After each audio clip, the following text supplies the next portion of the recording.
मोने लो बसे तुम्हारी खातिर ये हश्र में इंतजाम होगा। नबी के दीवाने मस्त होंगे लबों पे कौसर का जाम होगा। अब मैं बिला किसी तमहीद के आज के इस बावकार इजलास के सदर बावकार से मैं गुजारिश कर रहा हूँ निहायत अदब व एहतराम के साथ कि हजरत वाला तशरीफ लाएं और खुतबे सदारत पेश फरमाएं। अल्हम्दुलिल्लाहि रब्बिल आलमीन वस्सलातु वस्सलामु अला सय्यिदिल अंबिया'i वल मुरसलीन मुहम्मदिन व आलिहि व अस्हाबिहि अजमईन। अम्मा बाद फ़अऊज़ु बिल्लाहि मिनश शैतानिर रजीम। बिस्मिल्लाहिर रहमानिर रहीम।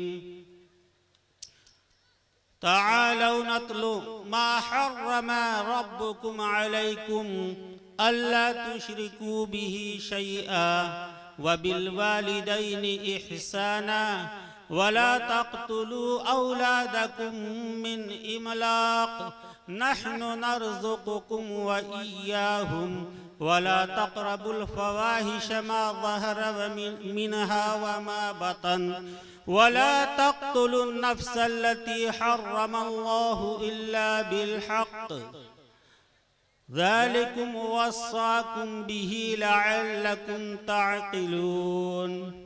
सदक़ल्लाहु मौलानल अज़ीम।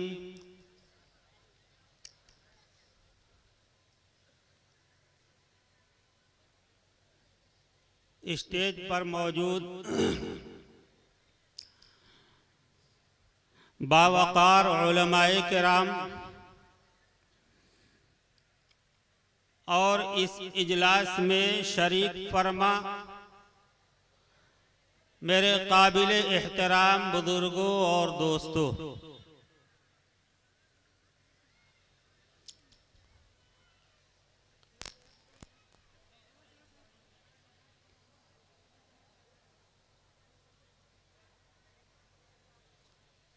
एक महीने की मुसलसल मेहनत के बाद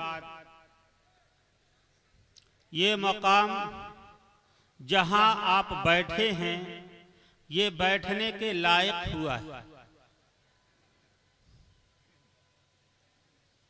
इससे आप समझ जाइए कि जिन नौजवानों के दिलों में इस जलसे के मुनाकिद करने का एक जोश और जज्बा था, वो जोश और जज्बा कितना बुलंद था। जहां आप बैठे हैं 25 दिन पहले वहां पानी था। मेड़ बांध कर उस पानी को रोक करके इस जमीन को खुश्क होने दिया गया और फिर इसको ट्रैक्टर से बराबर करके मिट्टियां ला करके वो नौजवान जिनसे उनके घर वाले अगर कहें कि घर पे काम लगा हुआ है, जरा मजदूरों के साथ शामिल हो जाओ, कुछ ईंट पहुंचा दो या कुछ मसाला मिस्त्री तक पहुंचा दो, तो शायद वो ये काम न कर सकें। लेकिन एक जज्बा था, एक जुनून था कि नहीं, हमें इस मोहम्मदाबाद की सरजमीन पर एक महफिल सजानी है, एक दीनी और एक इस्लाही महफिल मुनाकिद करनी है, जिसमें अतराफो जवानिब के लोगों को भी शामिल करके एक मौका फराहम करना है कि वो आए और उलमाए किराम के इन नूरानी बयानात को सुनें और अपने दिलों की इस्लाह करें। तो इन नौजवानों का जिन्होंने ये मजलिस सजाई है, ये आप लोगों के ऊपर बहुत बड़ा एहसान है। आप हजरात ये जलसा सुने और इस जलसे के शुक्रिये में उनके लिए दुआए खैर करें कि अल्लाह तबारक व तआला इन नौजवानों का हौसला और जज्बा ऐसे ही बाकी रखे कि ये हौसला और जज्बा मिल्लत के मफाद में इस्तेमाल हो सके। बड़ी बड़ी काबिले एहतराम बुजुर्ग शख्सियात स्टेज पर मौजूद हैं जो मसनदे सदारत के वाकई अहल हैं। उनके दरमियान एक यूं ही सा मुझे बैठा दिया गया है। आप जानते हैं कि जलसों की सदारत बस एक खाना पूरी होती है।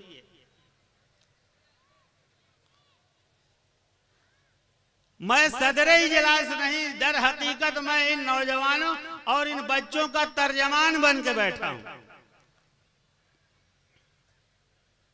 कि किस मकसद के तहत उन्होंने इस जलसे का इनेकाद किया है। मुख्तसर वक्त में मैं उनके मकासिद को आपके सामने रख सकूं, ताकि आप इस जलसे में जो शरीक हुए हैं ये न समझें कि हम किसी जश्न में शामिल हुए हैं, किसी तफरीही तकरीब में आए हैं जहां हम नात सुन करके और दिल को खुश कर लेंगे, वाह वाह करके कारी साहब की किरात सुन करके चले जाएंगे और जाकर के अपने यहाँ पर हम तबसरा करेंगे कि बहुत जोरदार किरात हुई थी, बड़ी लाजवाब नात पढ़ी गई थी। नहीं, सिर्फ यही मकसद नहीं था, इनके साथ कुछ और अहम मकासिद हैं। उन मकासिद को आपके सामने मैं इनकी तर्जमानी करते हुए रखना चाहता हूँ।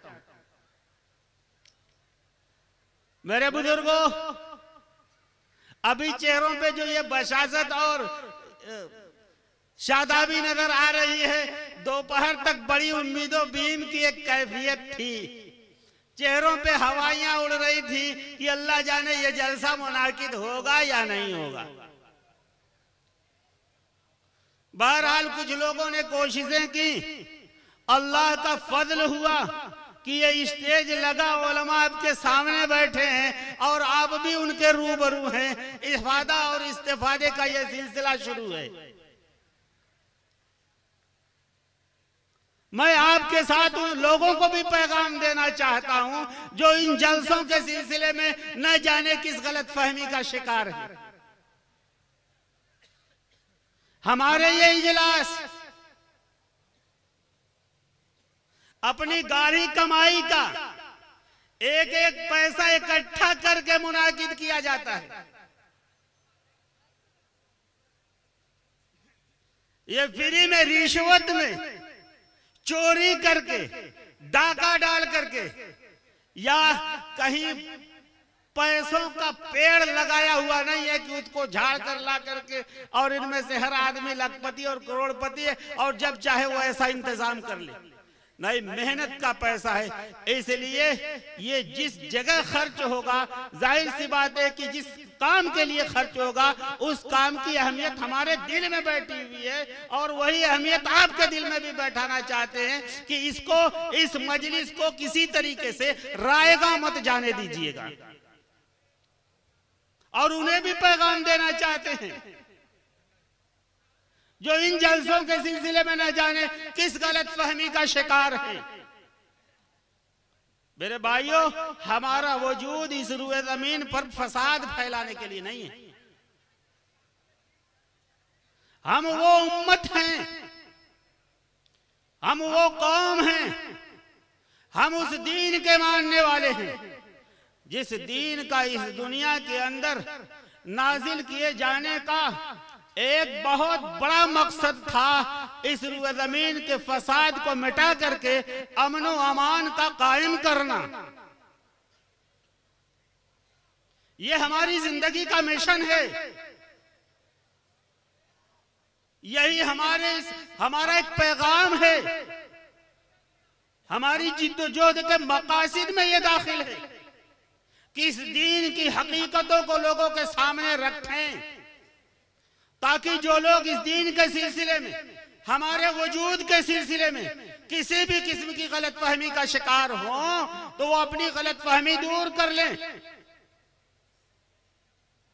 मेरे भाइयों, इस जलसे का एक बहुत बड़ा पैगाम, वो पैगाम मैं अपनी तरफ से नहीं पेश कर रहा, वो पैगाम खुद कुरान दे रहा है और लोगों को मुखातब करके दे रहा है कि ऐ लोगों, आओ आओ, हम तुम्हें वो चीजें बताएं जो अल्लाह ने हराम कर रखी हैं, ताकि इस रुए जमीन पर उस हराम का इर्तिकाब करके इस रुए जमीन पर फितना फसाद न मचे, अमन व अमान कायम हो।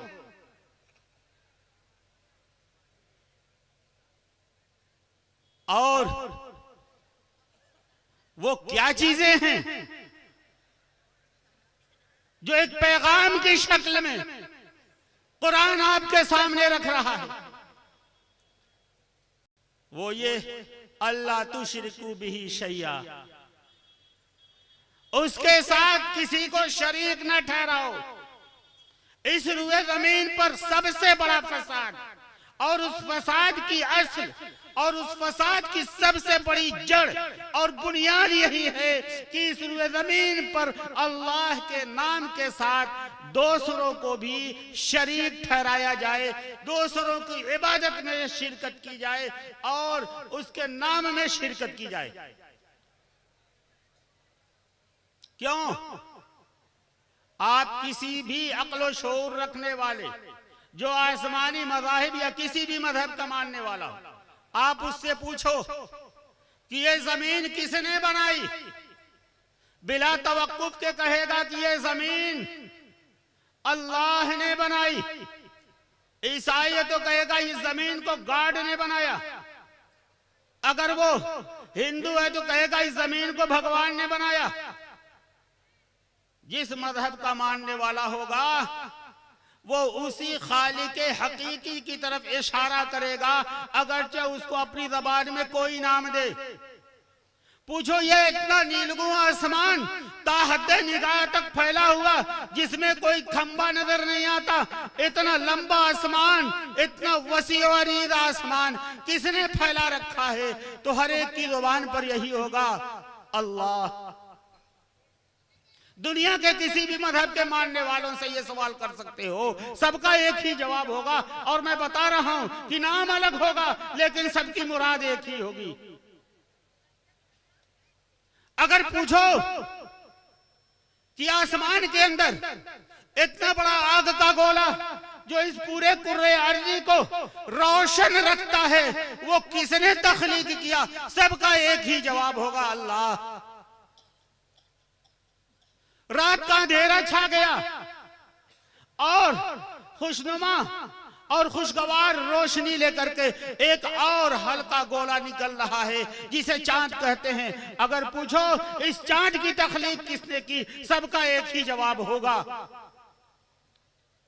ये पानी जिसे हलक से उतार करके अपनी प्यास बुझाते हो, पूछो लोगों से कि ये पानी किसने बनाया जो हमारी रूह को भी ताजगी बख्शता है? तो सबका एक ही जवाब होगा, वही एक अल्लाह। वो खाना और वो दाना जो जमीन से उगता है एक पौधे की शक्ल में, फिर उसमें बालियां लगती हैं और उससे गंदम के दाने उगते हैं और निकलते हैं, जिसकी रोटियां बना करके हम खाते हैं। पूछो दुनिया वालों से किसने बनाया? सबका एक ही जवाब होगा, भगवान ने बनाया, अल्लाह ने बनाया, गॉड ने बनाया। इसी तरीके से दुनिया की ये बड़ी बड़ी मखलूकात, उनके बारे में सवाल करते जाओ, सबका एक ही जवाब होगा। अब कुरान का पैगाम सुनो कि कुरान कह रहा है कि जब इन तमाम मखलूकात को, वो रूए जमीन जिस पर तुम चलते हो, सूरज की वो रोशनी जिसके जरिए तुम दुनिया के काम निपटाते हो, चांद की वो रोशनी जिससे तुम फरहत हासिल करते हो, जमीन से निकलने वाले वो पानी के चश्मे जिससे तुम अपनी हलक को तरोताजा रखते हो, जमीन से उगने वाले वो दाने जिसको खा करके तुम अपने अंदर तवानाई पैदा करते हो। जब सारी चीजें उसने बनाई हैं तो फिर इस वही इस लायक है कि इस रुए जमीन पर उसी का नाम लिया जाए, उसी की इबादत की जाए, उसी की पूजा किया जाए, उसी की किबरियाई का बयान किया जाए, उसी के गुण गाए जाएं और इबादत भी उसी की जाए और इताअत भी उसी की जाए।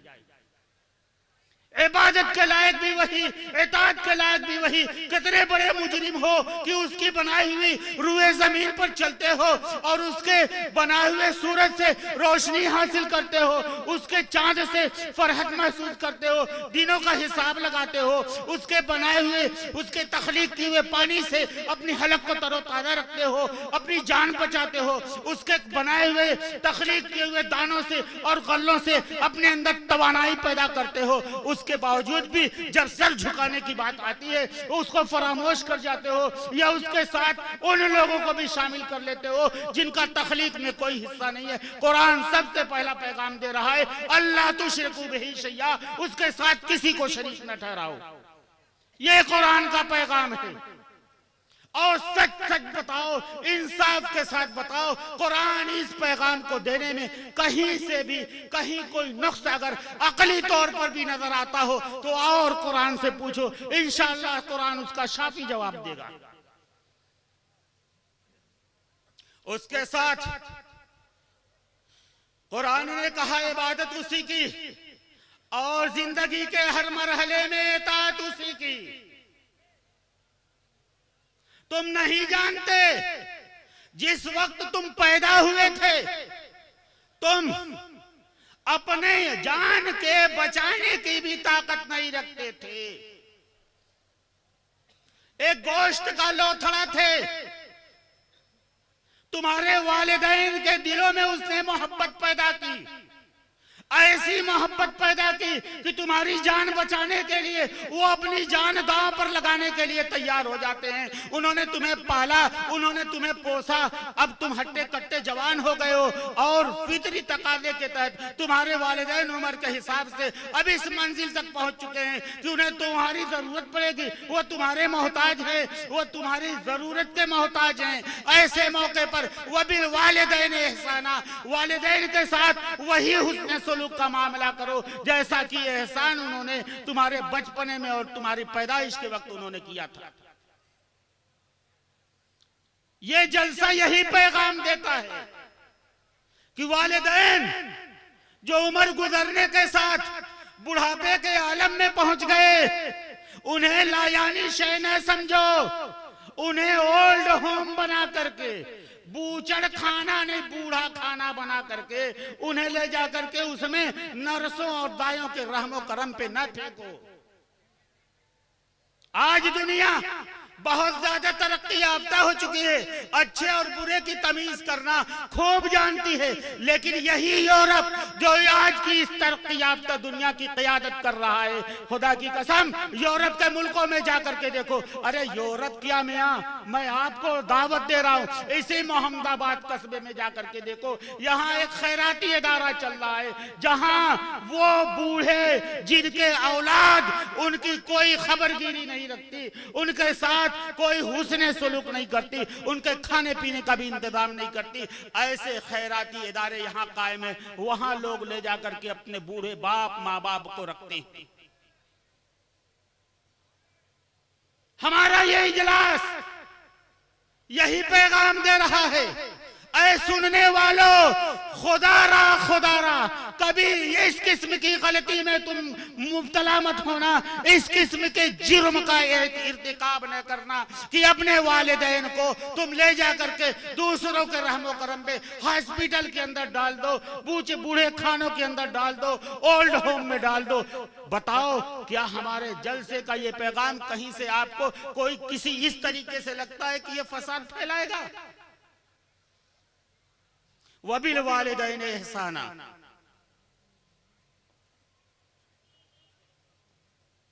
और कुरान ये पैगाम दे रहा है जिसे मैं इस जलसे के वास्ते से आप तक मुंतकिल कर रहा हूं। वला तख्तुलू औलादकुम मिन इमलाक, अपनी औलाद को फाका के डर से कभी कत्ल न करो। जमाने जाहिलियत में एक तस्वुर था कि बच्चे जो पैदा हुए ये जवान होंगे, हमारी लाठियां मजबूत होंगी, हमारे हाथ बढ़ेंगे, जब दूसरे कबीलों से जंग होगी तो यही हमारे नौजवान और कड़ियल लड़के तलवार लेकर के हमारे दोष बदोश दुश्मनों का मुकाबला करेंगे और उनके कबीलों पर गारत गरी करेंगे और उनका मालो असबाब लूटेंगे, माले गनीमत लेकर के आएंगे, जिससे हमारे कबीले के अंदर खुशहाली में इजाफा होगा और हमारे साथ कमाने में हमारा दस्तो बाजू बनेंगे।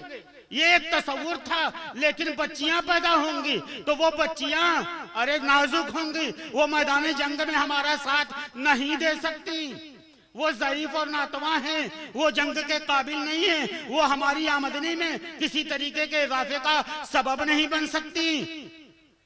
इसलिए अच्छा बड़ी हो जाएंगी, जवान हो जाएंगी तो फिर उन्हें शादी करके फिर दूसरों के घर बीरा करना होगा, दूसरों को दामाद बनाना होगा। हमारी गैरत के भी खिलाफ है।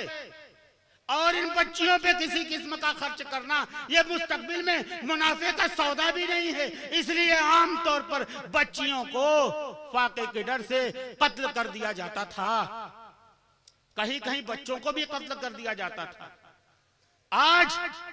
आज का मुआशरा जो बहुत तरक्की याफ्ता कहता है अपने आप को, वो भी यही काम कर रहा है। हम दो हमारे दो पैदा हो गए, अब तीसरा आएगा, उनकी तालीम का नज्म कहाँ से होगा, उनके लिए घर कहाँ से बनाया जाएगा, उनके लिए खाने पीने का नज्म कहाँ होगा। इतनी महंगाई है, तंगदस्ती का शिकार हैं। अगर तीसरा आ गया, चौथा आ गया तो फिर इससे हमारी मईशत पे बुरा असर पड़ेगा और हम मजीद तंगदस्त हो जाएंगे। इसलिए अंदर ही अंदर उनका सफाया कर दिया जाए। पहले बाहर निकल के कत्ल होता था, आज अंदर ही अंदर कत्ल हो रहा है। कुरान ये पैगाम दे रहा है, ला तक़्तुलू औलादकुम मिन इमलाक, तुम अपनी औलाद को तंगदस्ती के डर से कत्ल मत करो।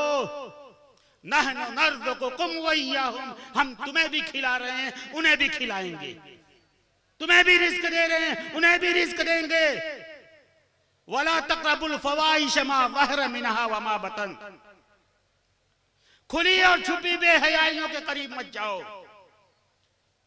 दगाबाजी, झूठ, तोहमत, एक दूसरे पर ऐब लगाना, एक दूसरे की इज्जत से खिलवाड़ करना, एक दूसरे के पर्दे को फाड़ना और बरसरेआम उन्हें बेइज्जत करना, ये खुली और छुपी बेहयाइयां हैं। कुरान ये पैगाम दे रहा है कि ईमान वालों, खुली और छुपी बेहयाइयों के करीब मत जाओ।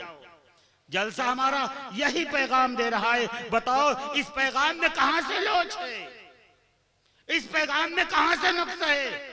ये पैगाम मुआशरे के लिए कौन सी बर्बादी का पैगाम लेकर के आ रहा है, जरा बताओ तो।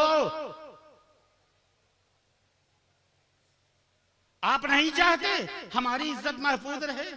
हम में से हर शख्स चाहता है किसी मजहब का मानने वाला कोई हम पर ऐब न लगाए, कोई हम पर तोहमत न लगाए, कोई हमारे पोशीदा राजों को बरमला न करे, कोई हमारी इज्जत के साथ खिलवाड़ न करे, कोई हम पर बोहतान न लगाए, कोई हम पर जुल्म न करे, कोई हमारे साथ ज्यादती न करे। इन खुली और छुपी बेहयाइयों का कोई भी अक्ल सलीम रखने वाला शख्स कभी कबूल नहीं कर सकता। वो ये चाहता है कि मुझे इससे महफूज रखा जाए। दुनिया में इस मुआशरे में हर शख्स चाहे किसी मजहब का मानने वाला हो, वो यही चाहेगा कि मुझे इस तमाम कबाइल से महफूज रखा जाए। हमारा जलसा तो यही पैगाम दे रहा है।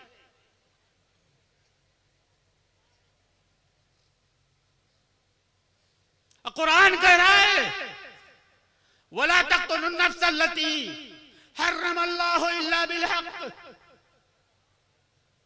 हम में से कौन भैया ऐसा मुआशरा और ऐसा माहौल चाहता है कि सुबह अच्छे बिच्छे घर से झोला लेकर के निकले मार्केट के लिए, अपनी दुकान के लिए, और रास्ते में कुछ लुटेरे आ जाएं, कुछ डाकू आ जाएं, पिस्टल लगा करके और हमारा मर्डर कर दे, बालो मता लूट करके लेकर के भाग जाएं। कोई ऐसा समाज, कोई ऐसा मुआशरा ऐसे माहौल को कबूल नहीं करता। कुरान सख्ती के साथ इस बात की ताकीद करता है, ऐ लोगों, तुम किसी ऐसे जान को कत्ल मत करो जिसको कत्ल को अल्लाह ने हराम करार दिया है। हाँ, मगर हक के साथ कि अगर वो शख्स दूसरों की जान लेकर के अपनी जान के एहतराम को उसने मरियामेट कर दिया है, अब वो जीने का हकदार नहीं है, लिहाजा अब उसका कत्ल करना हक के साथ कत्ल करना होगा। लेकिन इब्तिदा में किसी को कत्ल नहीं किया जा सकता। तो कुरान अमन व अमान का माहौल पैदा करना चाहता है, एक दूसरे की जान को महफूज रखना चाहता है, एक दूसरे के माल को महफूज रखना चाहता है। कुरान कह रहा है कि देखो, कोई किसी का माल चोरी न करे, कोई किसी का माल बातिल तरीके से न खाए। या अय्युहल्लज़ीना आमनू ला ताकुलू अमवालकुम बैनकुम बिल बातिल, ऐ ईमान वालो, तुम सब एक दूसरे का माल गलत तरीके से और नाहक तरीके से न खाओ, रिश्वत लेकर के न खाओ, जबरदस्ती न खाओ, चोरी करके न खाओ, डाका डाल डाल के न खाओ, बेईमानी करके न खाओ। इन तमाम चीजें ये वो चीजें हैं जिसकी हर अक्ल सलीम जिसकी अपील करता है, जिसको वेलकम कहता है कि देखो इंसाफ के साथ माल खाना चाहिए, आपसी रजामंदी के साथ खाना चाहिए, तजारत के साथ माल खाना चाहिए। बेईमानी, डाका जनी, चोरी चमारी करके माल का एक दूसरे के खाना, ये कभी कोई भी सालिम मुआशरा, साले मुआशरा ऐसे माहौल को कबूल नहीं कर सकता। तो मेरे भाइयों, हमारे जलसा यही पैगाम तो दे रहा है कि ये लोगों, दुनिया के माहौल में रह करके कुरान से रिश्ता तुम्हारा कमजोर हो गया, इसलिए शैतान के बहकावे में आकर के कभी कभी तुमसे लग्जिश हो जाया करती है, तुम्हारे दिलों के ऊपर जंग लग जाता है। हमने ऐसी मजलिस कायम की, ऐसा जलसा मुनाकिद किया कि उलमाए किराम के बयानात, कुरानी अहकामात आपके सामने आए और आपके दिलों का जंग दूर हो जाए। आप अज़्म मुसम्मम लेकर के यहाँ से उठे कि नहीं, कुरान जिस रास्ते की तरफ बुला रहा है, अल्लाह के रसूल जिस रास्ते की दावत दे रहे हैं, उलमाए किराम जिस कुरान और हदीस के रास्ते पर बुला रहे हैं, हमने अपने दिलों को सैकल कर लिया, इसके जंग को दूर कर लिया। अब नए अज़्म हौसले के साथ यहाँ से उठेंगे तो अपने मुआशरे को सालेह बनाएंगे, अपने मुआशरे को पुरअमन बनाएंगे, अपने मुआशरे को ऐसा बनाएंगे जहां हर शख्स दूसरे की इज्जत नफ्स का एहतराम करेगा। अब मेरे भाइयों बताओ, इस जलसे से अगर किसी को एलर्जी हो तो इसका मतलब यह है कि वो इंसानी जानों के एहतराम पर एतमाद नहीं रखता, वो चोरी के खिलाफ नहीं है। हा? हमारा जलसा ये पैगाम दे रहा है कि ईमान वालों, बेईमानी ना करो, दूसरे का माल बेईमानी करके ना डकारो। अगर कोई कह रहा है कि आप ऐसा जलसा मत कीजिए, इसका मतलब ये कि वो बेईमानी की तायीद कर रहा है। अरे मेरे भाइयों, हमारे ये इजलास तो ये खूबी रखते हैं कि हुकूमत को उसकी जिम्मेदारियों में खुद ताउन करते हैं। हुकूमत का ये काम सिर्फ नहीं है कि रोड बना दे, 4 लेन बना दे, 6 लेन बना दे, हवाई पट्टियां बना दे। आप दनादन यहाँ से लखनऊ और दिल्ली तक मिनटों का, घंटों का सफर आप आधे घंटे में करें, 2 घंटे में करें, हवाई जहाज की पट्टियां बना दे और वंदे भारत ट्रेन चला दे जो गोली की रफ्तार से उड़ती रहे और बड़ी बड़ी बिल्डिंगें बन जाएं, मॉल बन जाएं। ये सिर्फ हुकूमत की सिर्फ यही जिम्मेदारी नहीं है कि इंसानों की इन जाहिरी जरूरियात का वो इंतजाम करे, हुकूमत की ये भी जिम्मेदारी है कि वो समाज को पुरअमन बनाए। ऐसे अफराद समाज के अंदर ऐसे अफराद पैदा करे या समाज की ऐसी इस्लाह करे जिसमें चोर, उचक्के, बदमाश, लुटेरे पैदा न हो। अगर पैदा होते हैं शैतान के राब्ते में आकर के, अगर मुआशरे का अमन अमान भंग करने की कोशिश करते हैं, उसके लिए पुलिस बनाई गई है, थाने बनाए गए हैं ताकि इन समाज दुश्मन अनासिर को पकड़ा जाए, चोरों को पकड़ करके जेल में बंद किया जाए ताकि दूसरों की दौलत महफूज रहे, कातिलों को पकड़ करके जेल के अंदर बंद किया जाए ताकि दूसरों की गर्दनें और दूसरों की जानें महफूज रहें। ऐसे ही लुच्चों और बदमाशों को बंद किया जाए ताकि दूसरों की माँ और बेटियों की इज्जतें महफूज रहें।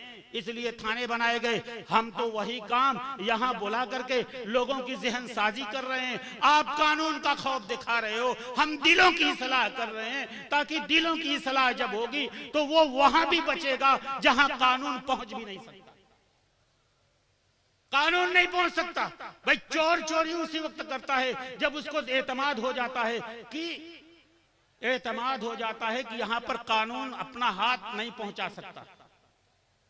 लेकिन कुरान दिलों की तश्कील करता है, दिलों की सफाई करता है, दिलों को राह रास्त पर ले आता है। ऐसे ही एक वाकया सुना करके अपनी बात खत्म कर रहा हूं। एक मर्तबा एक सहाबी हजरत अब्दुल्लाह इब्न उमर रज़ियल्लाहु ताला अन्हु जा रहे थे। रास्ते में एक बकरियों का रेवड़ मिला और एक गुलाम उसे चरा रहा था। आपने उससे कहा कि इन बकरियों में से एक बकरी हमें बेच दो। उसने कहा कि नहीं, ये बकरियों का मालिक नहीं हूं, मैं इन बकरियों का चरवाहा हूं। उसने कहा कि तुम्हारा मालिक तो यहाँ मौजूद नहीं है। अरे कौन देखेगा? उन्होंने क्या कहा उस गुलाम ने?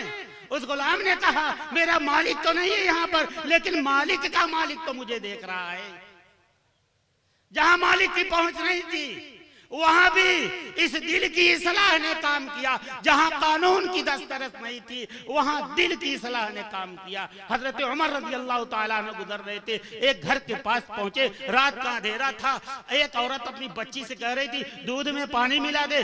बच्ची ने कहा कि ए अम्मी जान ये गलत काम है, अमीरुल मोमिनीन ने फरमाने शाही जारी किया है कि दूध में पानी मिलाना धोखा है, पानी नहीं मिलाया जाएगा। तो बुढ़िया कह रही अपनी बच्ची से अरे यहाँ अमीरुल मोमिनीन कहाँ देख रहे हैं, अरे अमीरुल मोमिनीन के कानून यहाँ तक नहीं पहुँच सकता, रात का अंधेरा है, दरवाजा बंद है, आहिस्ता आहिस्ता हमारी तुम्हारी गुफ्तगू हो रही है, कानून उस वक्त काम करेगा जबकि उसे पता चलेगा। लेकिन उस बच्ची ने क्या कहा, अरे अमीरुल मोमिनीन नहीं तो अमीरुल मोमिनीन का खुदा तो देख रहा है, हम वो इस्लाह करना चाहते हैं। मेरे भाइयों, अगर इस जलसे से आप यही पैगाम लेकर के उठे कि उलमाए किराम आपके सामने जो बातें रखेंगे, कुरान और हदीस की जो बातें रखेंगे, अल्लाह के जो अहकामात आपके सामने रखेंगे, आज से अदम हौसला करके उठे कि यही हमारी जिंदगी गुजारने का रास्ता होगा और यही हमारे लिए राह अमल होगा। अगर इस अदम हौसले के साथ उठे तो हमारा ये जलसा और इन नौजवानों की मेहनत ये कारगर साबित होगी और अल्लाह आपको भी अजर अता फरमाएगा और इन्हें भी अजर अता फरमाएगा। व आखिर दावाना अनिल हम्दुलिल्लाहि रब्बिल आलमीन।